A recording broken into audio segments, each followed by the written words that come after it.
Hi friends, কেমন আছো সবাই? আশা করি সবাই ভালো আছো। আমার চ্যানেলে তোমাদের সবাইকে স্বাগত। আজ আমি তোমাদের সামনে নিয়ে চলে এসেছি পুঁইশাক পাতার পকোড়া বা বড়া। এই পুঁইশাক পাতার পকোড়া করতে গেলে প্রথমে পুঁইশাক পাতাগুলো আমি কুচি কুচি করে কেটে নিয়েছি, মোটাটা বাদ দিয়ে।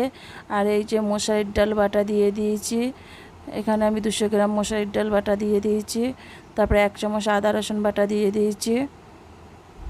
তারপরে 2 চামচ চালের গুঁড়ো দিয়ে দিলাম। তারপর 1/2 চামচ লবণ দিয়ে দিলাম। তারপর 1/2 চামচ হলুদ গুঁড়ো দিয়ে দিলাম। 1/2 চামচ লঙ্কার গুঁড়ো দিয়ে দিলাম। 1/2 চামচ ধনে গুঁড়ো দিয়ে দিলাম। 1/2 চামচ জিরে মরিচের গুঁড়ো দিয়ে দিলাম। 1/2 চামচ গরম মশলার গুঁড়ো দিয়ে দিলাম। দিয়ে সবগুলো উপকরণ একসঙ্গে ভালো করে মিশিয়ে নিচ্ছি। দেখো, মাখিয়ে নেওয়া হয়ে গেছে। এবার আমরা ভাজতে চলে যাব। প্রথমে কড়াইতে তেল দিয়ে দিলাম। তেল দিয়ে তেলটা ভালো করে গরম করে নেব।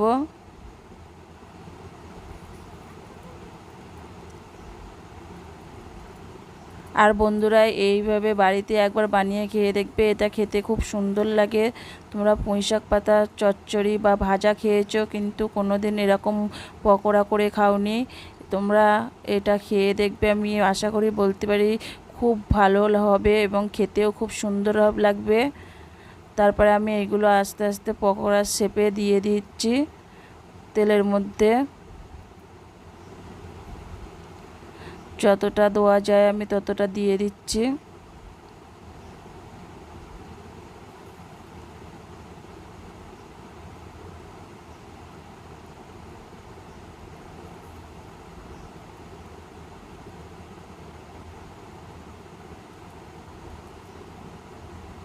আমার এগুলো দেওয়া হয়ে গেছে।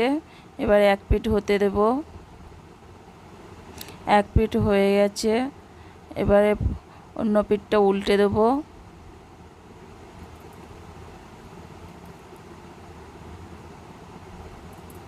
দেখো, সবগুলো উল্টে দিচ্ছি।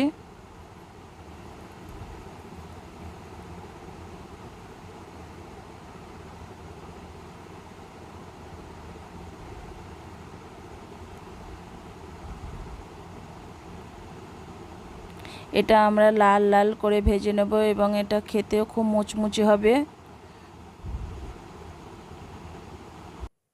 এই পুঁইশাক পাতার পকোড়াগুলো ভাজতে গেলে গ্যাসের আঁচটা একদম মিডিয়াম করে রাখতে হবে। আর এটা সাধারণত একটা ব্যাচ ভাজতে 10 মিনিট করে সময় লাগবে। আর দেখো বন্ধুরা, এটা প্রায় লাল হয়ে এসেছে।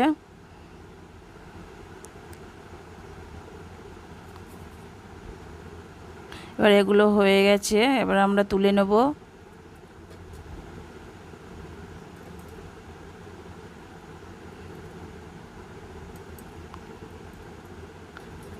আবার পরের ব্যাচটা ভেজে দেখিয়ে দিচ্ছি বন্ধুরা। দেখো, দিয়ে দিলাম ফের পকোড়া শেপ করে। তোমরা এই পকোড়া খেলে মাংসের পকোড়া অবশ্যই ভুলে যাবে। একবার বাড়িতে বানিয়ে অবশ্যই খেয়ে দেখবে কেমন হয়েছে, আর আমাকে কমেন্টে জানাবে।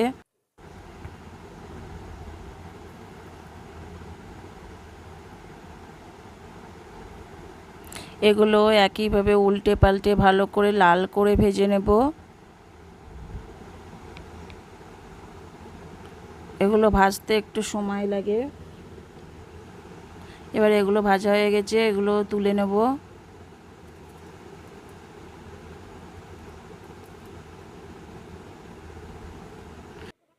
এরকমভাবে আমি সবগুলো ভেজে নিয়েছি। আর দেখো বন্ধুরা, কত সুন্দর হয়েছে।